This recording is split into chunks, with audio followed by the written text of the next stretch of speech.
एक बार राजा अज जंगल में भ्रमण करने के लिए गए थे, तो उन्हें एक बहुत ही सुंदर सरोवर दिखाई दिया।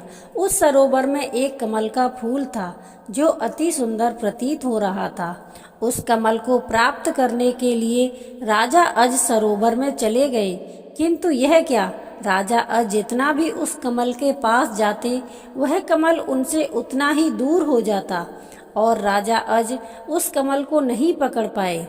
अंततः आकाशवाणी हुई कि हे राजन, आप निसंतान हैं, आप इस कमल के योग्य नहीं हैं। इस भविष्यवाणी ने राजा अज के हृदय में एक भयंकर घात किया था। राजा अज अपने महल में लौट आए और चिंताग्रस्त रहने लगे, क्योंकि उन्हें संतान नहीं थी, जबकि वह भगवान शिव के परम भक्त थे। भगवान शिव ने उनकी इस चिंता को ध्यान में लिया और उन्होंने धर्मराज को बुलाया और कहा, तुम किसी ब्राह्मण को अयोध्या नगरी पहुंचाओ, जिससे राजा अज को संतान की प्राप्ति के आसार हों। दूर पार एक गरीब ब्राह्मण और ब्राह्मणी सरयू नदी के किनारे कुटिया बनाकर रहते थे। एक दिन वे ब्राह्मण राजा अज के दरबार में गए और उनसे अपनी दुर्दशा का जिक्र कर भिक्षा मांगने लगे। राजा अज ने अपने खजाने में से उन्हें सोने की असरपियां देनी चाहिए, लेकिन ब्राह्मण नहीं कहते हुए मना कर दिया कि यह प्रजा का है, आप अपने पास जो है उसे दीजिए।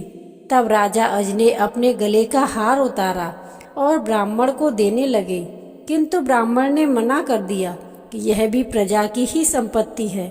इस प्रकार राजा अज को बड़ा दुख हुआ कि आज एक गरीब ब्राह्मण उनके दरबार से खाली हाथ जा रहा है।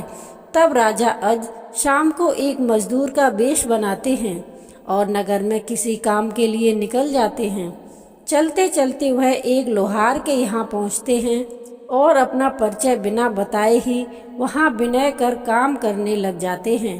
पूरी रात को हथौड़े से लोहे का काम करते हैं, जिसके बदले में उन्हें सुबह 1 टका मिलता है। राजा 1 टका लेकर ब्राह्मण के घर पहुँचते हैं, लेकिन वहाँ ब्राह्मण नहीं था।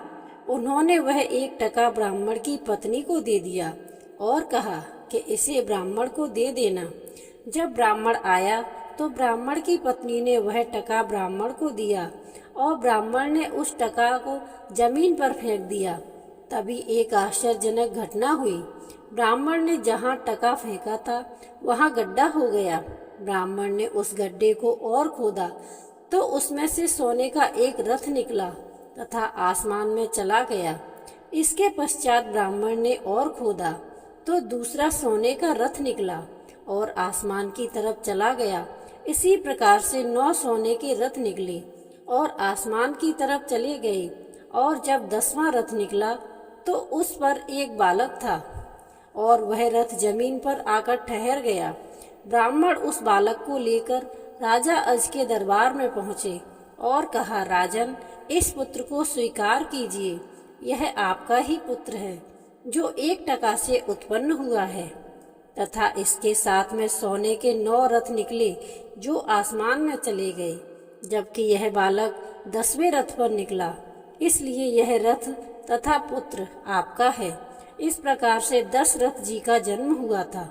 महाराज दशरथ का असली नाम मनु था और ये 10 दिशाओं में अपना रथ लेकर जा सकते थे, इसीलिए दशरथ नाम से प्रसिद्ध हुए। कहा जाता है कि अंधकासुर राक्षस का वध करने के बाद भगवान शिव बहुत थक गए थे। जय श्री कृष्णा। राधे राधे।